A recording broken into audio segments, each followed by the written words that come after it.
स्वागत है आपका हमारे YouTube चैनल निधि एकेडमी पर।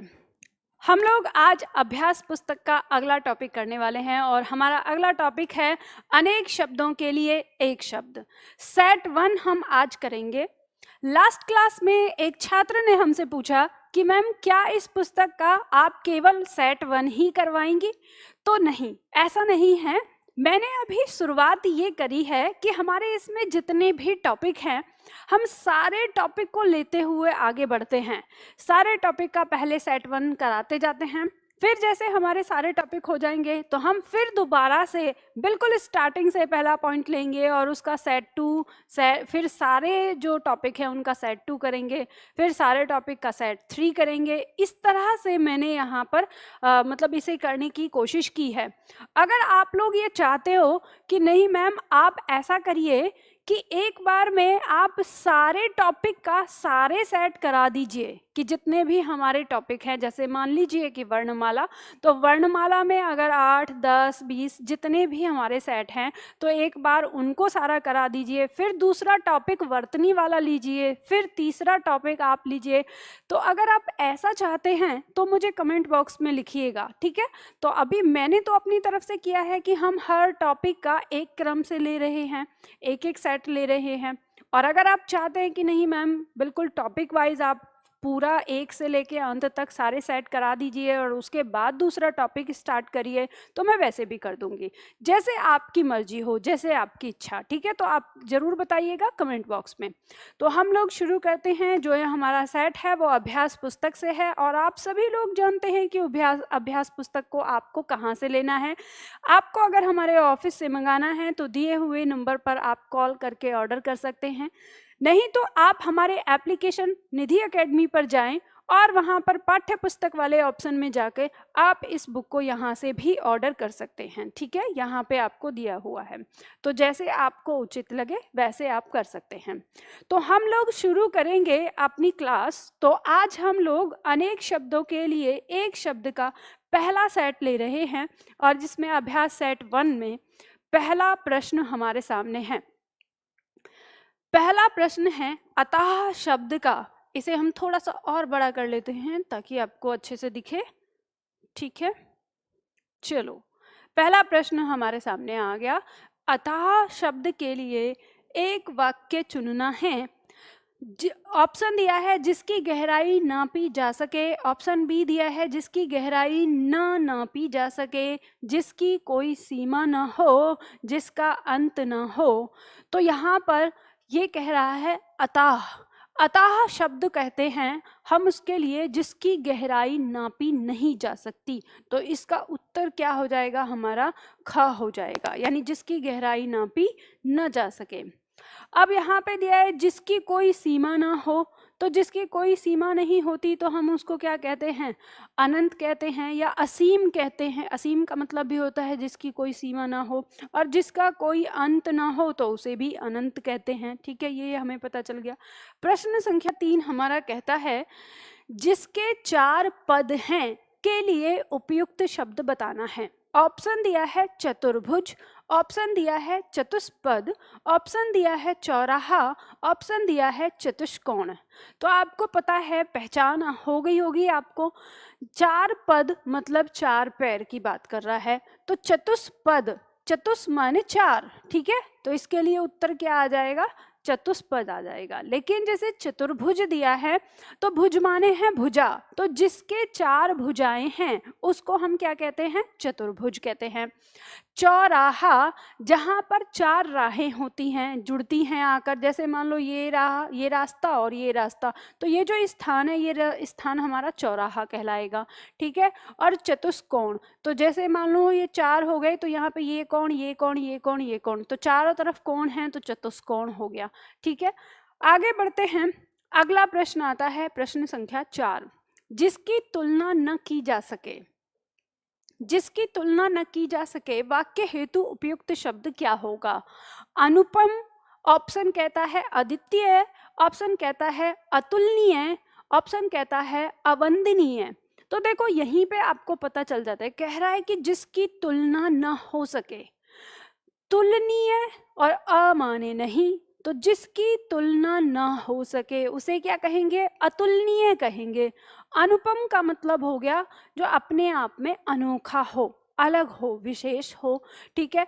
अद्वितीय, जिसके समान कोई दूसरा ना हो उसे क्या कहते हैं? अद्वितीय कहते हैं। अवंदनीय, जिसकी वंदना न की जा सके या जो वंदना के योग्य नहीं है उसे बोलेंगे अवंदनीय। तो हमारा उत्तर क्या हो गया? ग हो गया। नंबर 5 देखेंगे हम। नंबर 5 कहता है जिसे जीता न जा सके उसके लिए उपयुक्त शब्द है। ऑप्शन दिया है अजेय, ऑप्शन दिया है अज्ञेय, ऑप्शन दिया है अपराजेय, ऑप्शन दिया है दुर्जेय। तो देखो, जिसे जीता न जा सके, अजेय शब्द इसका एक अर्थ होगा, मतलब एक शब्द होगा। अजेय का मतलब होता है जिसे जीता न जा सके। अज्ञेय का मतलब क्या हो गया? जिसके बारे में जान न सकें, मतलब जिसे हम जान न सकें उसे क्या कहेंगे? अज्ञेय कहेंगे। दुर्जेय, जिसे जीतना बहुत कठिन हो उसे दुर्जेय कहते हैं। अपराजेय, अपराजेय जिसे पराजित न किया जा सके, अपराजेय हो जाएगा, ठीक है। चलो आगे आता है हमारा शब्द अगला, जिसे पराजित न किया जा सके। शब्द दिया हुआ है जिसे पराजित न किया जा सके के लिए उपयुक्त शब्द का चयन करिए। शब्द दिया है अपराजय, शब्द दिया है अजात शत्रु, शब्द दिया है धोरादात, शब्द दिया है अजय।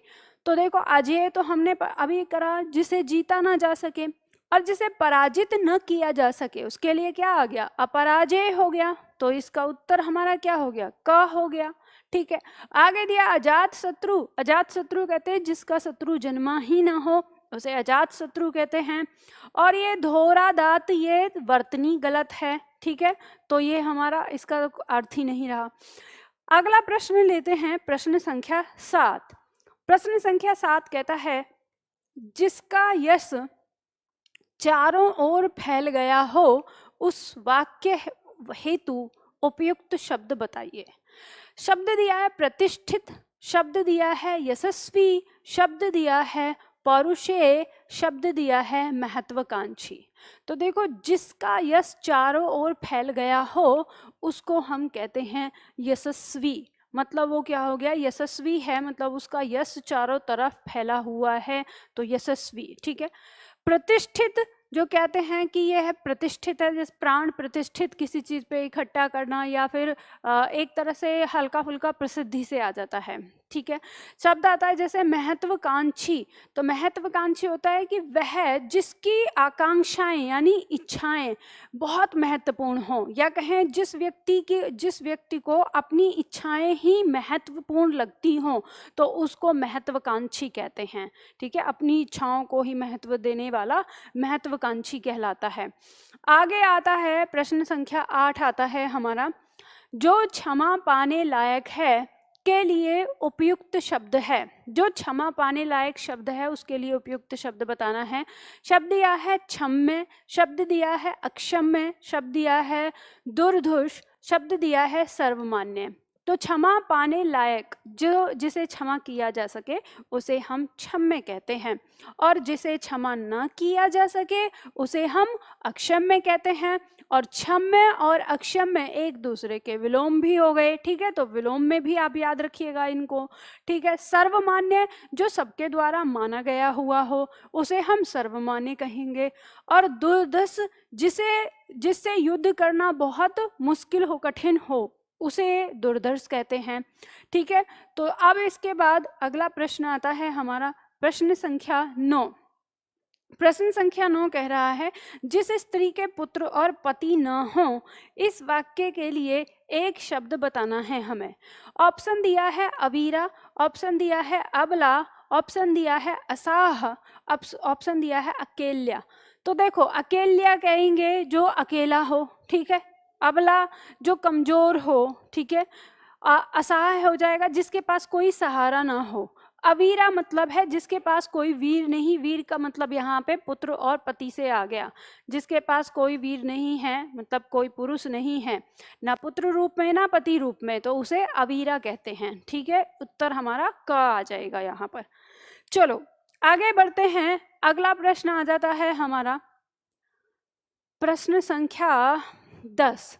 व्यर्थ खर्च कर डालने वाला वाक्य हेतु कौन सा शब्द सही है, ये बताना है। ऑप्शन दिया है अपव्ययी, ऑप्शन दिया है फिजूल खर्च, ऑप्शन दिया है कृपण, ऑप्शन दिया है मितव्ययी।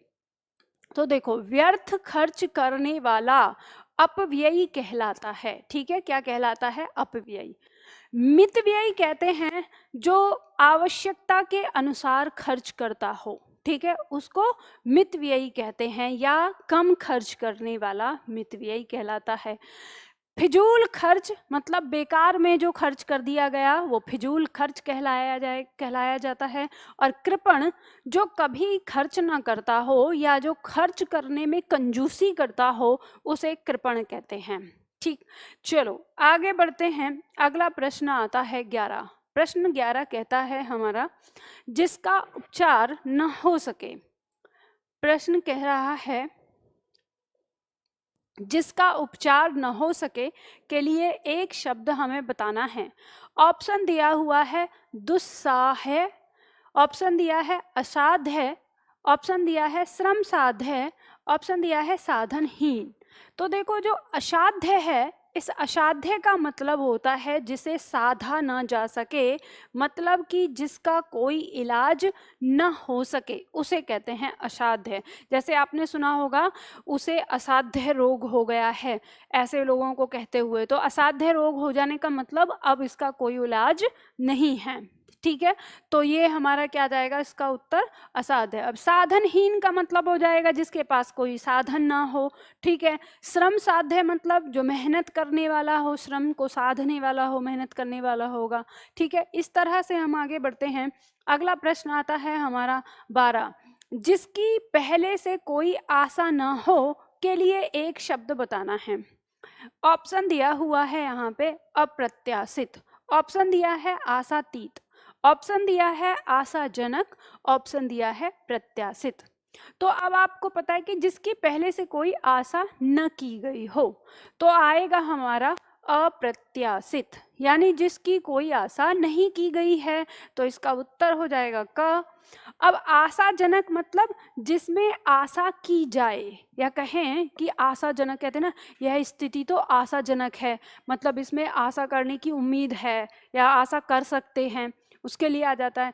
आशातीत का अर्थ हो जाता है आशा के परे, मतलब आशा से भी आगे निकल जाए, उसे आशातीत कहते हैं।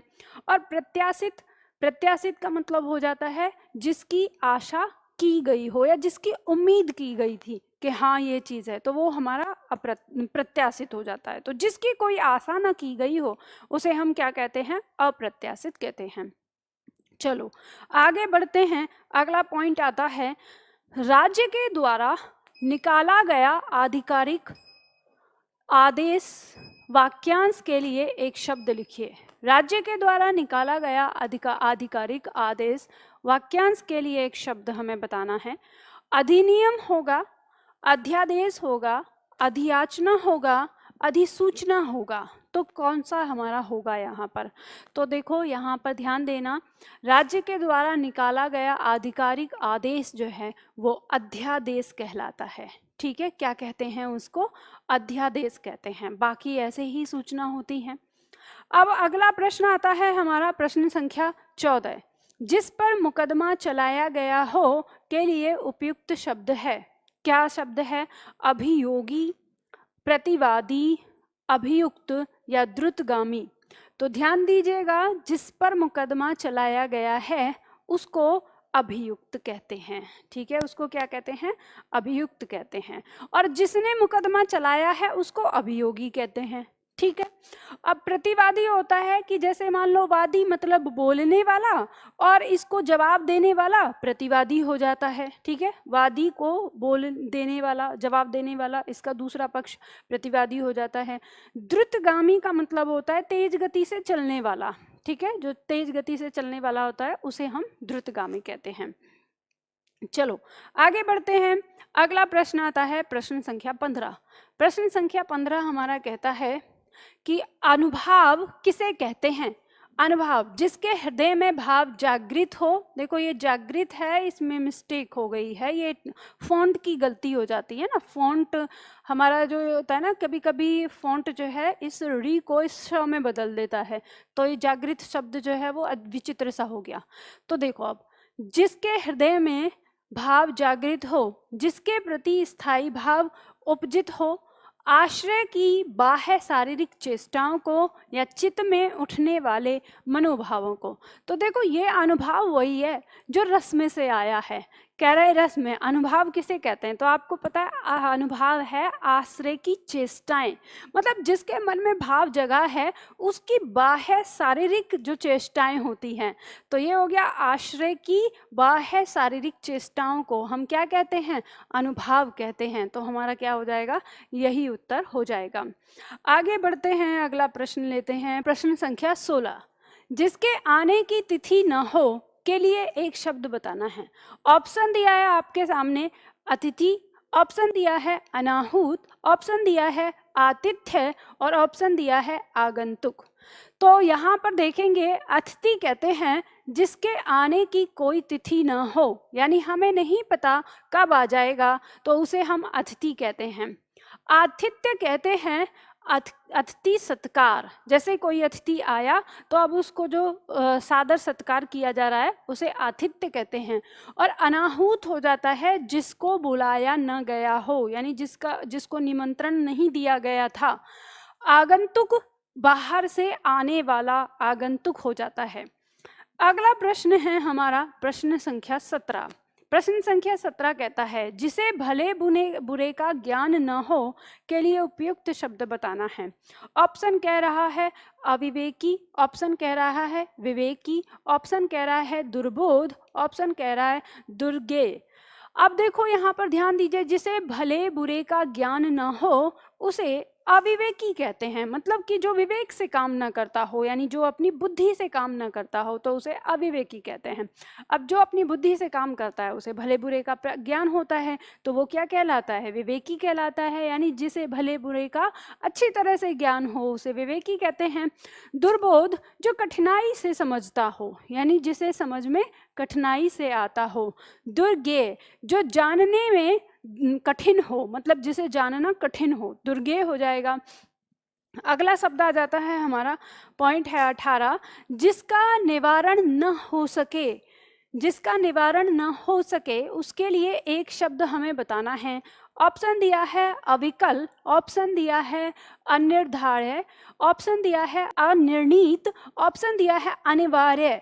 तो देखो जिसका निवारण न हो सके तो वो करना ही पड़ेगा, यानी उसका तो निवारण करना ही पड़ेगा, तो वो आता है हमारा अनिवार्य, यानी जिसका हमें वो करना ही करना है, मतलब इसका कोई और विकल्प नहीं है। और निर्णीत शब्द का मतलब होता है जिसका कोई निर्णय ना हो सके। अगला प्रश्न है हमारा 19। जो अपने स्थान या स्थिति से अलग न किया जा सके, वाक्य के लिए एक शब्द है। ये हमें बताना है, जो अपने स्थान या स्थिति से अलग ना किया जा सके। ऑप्शन दिया है अच्युत, ऑप्शन दिया है अटूट, ऑप्शन दिया है अटल, ऑप्शन दिया है अदेय। तो देखो जो अपने स्थान से या अपनी स्थिति से अलग नहीं किया जाता उसके लिए हम एक शब्द का प्रयोग करते हैं अच्युत, जो एक जगह से हट नहीं सकता, ठीक है, उसे हम कहते हैं। अटूट का मतलब हो गया जो टूटा ना जा सके, यानी जो टूट नहीं सकता। अटल, जो अपनी बात पर अडिग हो गया है। और अदेय, जो दिया नहीं जा सकता, ठीक है। अगला शब्द आता है, अगला प्रश्न हमारा आता है 20। प्रश्न संख्या 20 कहता है जो अभी अभी उत्पन्न हुआ हो के लिए उपयुक्त शब्द है। तो यहाँ पे ऑप्शन दिया है दत्तक, ऑप्शन दिया है अध्य प्रसूत, ऑप्शन दिया है अंत्यज, ऑप्शन दिया है प्रसू। तो यहाँ पर होगा जो अभी अभी उत्पन्न हुआ है, तो अध्य प्रसूत। अध्य का मतलब हो गया अभी, प्रसूत मतलब जन्म लेना। ठीक है, प्रसूति का मतलब भी जन्म होता है। दत्तक जो गोद लिया हुआ पुत्र होता है उसे कहते हैं, और अंतज्य कहते हैं जो अंत में जन्मा हो या सबसे छोटा हो, अंत में जन्मा। ठीक है, तो इस तरह से यहाँ पे हमने अपना इसका अभ्यास किया। ठीक है, ये हमारी पाठ्य पुस्तक है, कौन सी, अभ्यास पुस्तक। तो आप इस बुक को मंगा सकते हैं, आपके पास बहुत सारे ऑप्शन हैं, आप हमें कॉल करके भी मंगा सकते हैं इस पुस्तक को, दिए हुए नंबर पर आप ऑर्डर कर सकते हैं, या फिर हमारे एप्लीकेशन पर जाकर आप ऑर्डर कर सकते हैं। निधि एकेडमी डाउनलोड करिए और आप पाठ्य पुस्तक वाले ऑप्शन पे जाके इस पुस्तक को ले सकते हो। यहीं से आपको यूपीएसआई की बुक भी मिल जाएगी और यहीं से आपको शब्दावली की बुक भी मिल जाएगी, अगर आप शब्दावली वाली बुक भी लेना चाहते हैं। तो चलिए फिर आज के लिए हम इतना ही करते हैं, फिर मिलते हैं अगले वीडियो में अगले टॉपिक के साथ।